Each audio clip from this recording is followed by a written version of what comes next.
हरि ओम। श्रीमद् वाल्मीकि रामायणे किष्किन्धाकाण्डे अष्टपञ्चाशः सर्गः। संपातिका अपने पंख जलने की कथा सुनाना, सीता और रावण का पता बताना तथा वानरों की सहायता से समुद्र तट पर जाकर भाई को जलांजलि देना।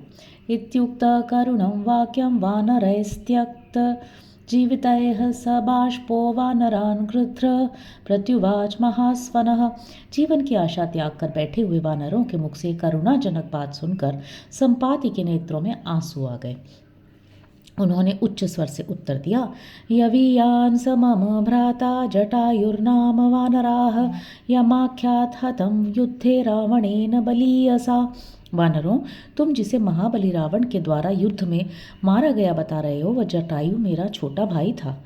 वृद्ध भावात् पक्षत्वाच्छृण्वंस्तदपि मर्शये न हि मे शक्तिरस्त्यद्य भ्रातुर्वैरविमोक्षणे। मैं बूढ़ा हुआ, मेरे पंख जल गए, इसलिए अब मुझ में अपने भाई के वैर का बदला लेने की शक्ति न रह गई। यही कारण है कि यह अप्रिय बात सुनकर भी मैं चुपचाप सह लेता हूँ। पुरा वृत्रवृधे वृत्ते स चाहं च जयैषिणो आदित्यमुपयातोऽसो ज्वलन्तं रश्मिमालिनम् आवृत्याकाशमार्गेण जवेन स्वर्गतौ भृशं मध्यम प्राप्ते तु सूर्ये तु जटायुरवसीदति। पहले की बात है, जब इंद्र के द्वारा वृत्रासुर का वध हो गया था, तब इंद्र को प्रबल जानकर हम दोनों भाई उन्हें जीतने की इच्छा से पहले आकाश मार्ग के द्वारा बड़े वेग से स्वर्गलोक में गए। इंद्र को जीत कर लौटते समय हम दोनों ही स्वर्ग को प्रकाशित करने वाले अंशुमाली सूर्य के पास आए। हम में से जटायु सूर्य के मध्याह्न काल में उनके तेज से शिथिल होने लगा। तमहं भ्रातरं दृष्ट्वा सूर्यरश्मिभिरर्दितं पक्षाभ्यां छादयामास स्नेहात् परमविह्वलम्। भाई को सूर्य की किरणों से पीड़ित और अत्यंत व्याकुल देख मैंने स्नेहवश अपने दोनों पंखों से उसे ढक लिया। निर्दग्ध पत्र पतितो विन्ध्येऽहं वानरर्षभाः अहमस्मिन् वसन् भ्रातुः प्रवृत्तिं नोपलक्षये। वानर शिरोमणियों, उस समय मेरे दोनों पंख जल गए और मैं इस विंध्य पर्वत पर गिर पड़ा। यहाँ रहकर मैं कभी अपने भाई का समाचार न पा सका। जटायुषस्त्वेव मुक्तो भ्रात्रा संपातिना तदा युवराजो महाप्रज्ञ प्रत्युवाचांगस्तदा। जटायु के भाई संपाति के उस समय ऐसा कहने पर परम बुद्धिमान युवराज अंगद ने उनसे इस प्रकार कहा, जटायुषो यदि भ्राता श्रुतं ते गदितं मया आख्याहि यदि जानासि निलयं तस्य रक्षसः। गृध्रराज, यदि आप जटायु के भाई हैं, यदि आपने मेरी कही हुई बातें सुनी हैं और यदि आप उस राक्षस का निवास स्थान जानते हैं तो हमें बताइए। अधीर्घदर्शिनं तं वै रावणं राक्षसाधमं अन्तिके यदि वा दूरे यदि जानासि शंसनः। वह अदूरदर्शी नीच राक्षस रावण यहाँ से निकट हो या दूर, यदि आप जानते हैं तो हमें उसका पता बता दें। ततो ब्रवीन् महातेजा भ्राता ज्येष्ठो जटायुषः आत्मानुरूपं वचनं वानरान् संप्रहर्षयन्। तब जटायु के बड़े भाई महातेजस्वी संपाति ने वानरों का हर्ष बढ़ाते हुए अपने अनुरूप बात कही।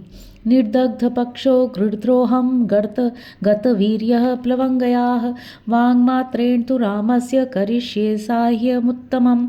वानरों, मेरे पंख जल गए, अब मैं बेपर का गीत हूँ, मेरी शक्ति जाती रही, अतः मैं शरीर से तुम्हारी कोई सहायता नहीं कर सकता। तथापि वचन मात्र से भगवान श्री राम की उत्तम सहायता अवश्य करूँगा। जानामि वारुणाल्लोकान् विष्णोस्त्रैविक्रमानपि देवासुरविमर्दाश्च ह्यामृतस्य विमंथनम्। मैं वरुण के लोकों को जानता हूँ। वामनावतार के समय भगवान विष्णु ने जहाँ जहाँ अपने 3 पग रखे थे उन स्थानों का भी मुझे ज्ञान है। अमृत मंथन तथा देवासुर संग्राम भी मेरी देखी और जानी हुई घटनाएं हैं। रामस्य यदिदं कार्यं कर्तव्यं प्रथमं मया जरया च श्रितं तेजः प्राणाश्च शिथिला मम। यद्यपि वृद्धावस्था ने मेरा तेज हर लिया है और मेरी प्राण शक्ति शिथिल हो गई है, तथापि श्री रामचंद्र जी का यह कार्य मुझे सबसे पहले करना है। तरुणी रूप संपन्ना सर्वाभरणभूषिता ह्यमाणा मया दृष्टा रावणेन दुरात्मना।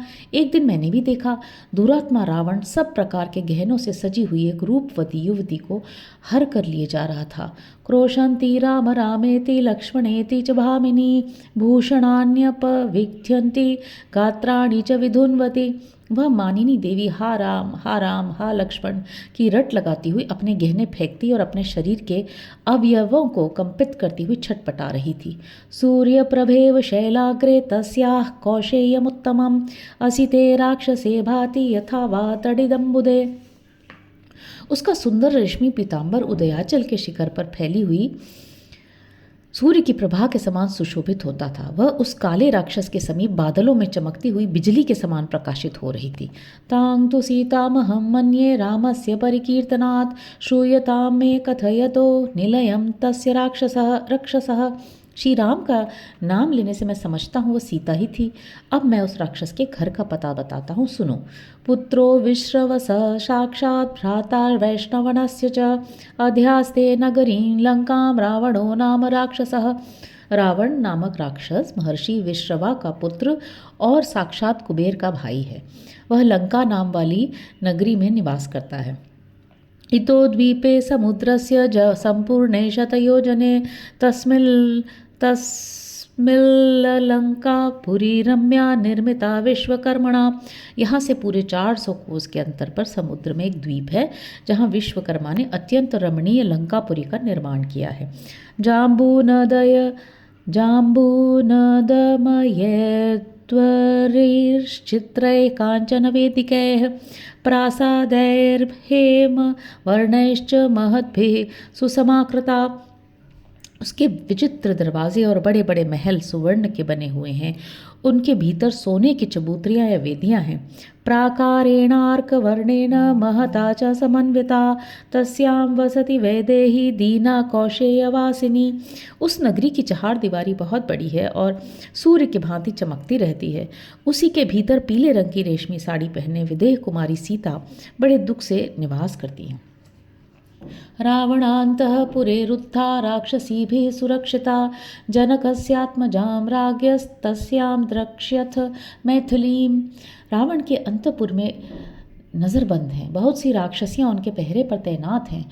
वहाँ पहुँचने पर तुम लोग राजा जनक की कन्या मैथिली सीता को देख सकोगे। लंकायामथ गुप्तायां सागरेण समन्ततः संप्राप्य सागरस्यान्तं संपूर्णं शतयोजनम् आसाद्य दक्षिणं तीरं ततो द्रक्ष्यथ रावणं तत्रैव त्वरिता क्षिप्रं विक्रमध्वं प्लवंगमाह। लंका चारों ओर से समुद्र के द्वारा सुरक्षित है। पूरे 100 योजन समुद्र को पार करके उसके दक्षिण तट पर पहुंचने पर तुम लोग रावण को देख सकोगे। अतः वानरों, समुद्र को पार करने में ही तुरंत शीघ्रतापूर्वक अपने पराक्रम का परिचय दो। ज्ञानेन खलु पश्यामि दृष्ट्वा प्रत्यागमिष्यथ आद्यः पंथा कुलिंगानां ये चान्ये धान्यजीविनः। निश्चय ही मैं ज्ञान दृष्टि से देखता हूँ, तुम लोग सीता का दर्शन करके लौट आओगे। आकाश का पहला मार्ग गौरैयों तथा अन्न खाने वाले कबूतर आदि पक्षियों का है। द्वितीयो बलिभोजानां ये च वृक्षफलाशनाः भासा तृतीयं गच्छन्ति क्रौंचाश्च कुररैः सह।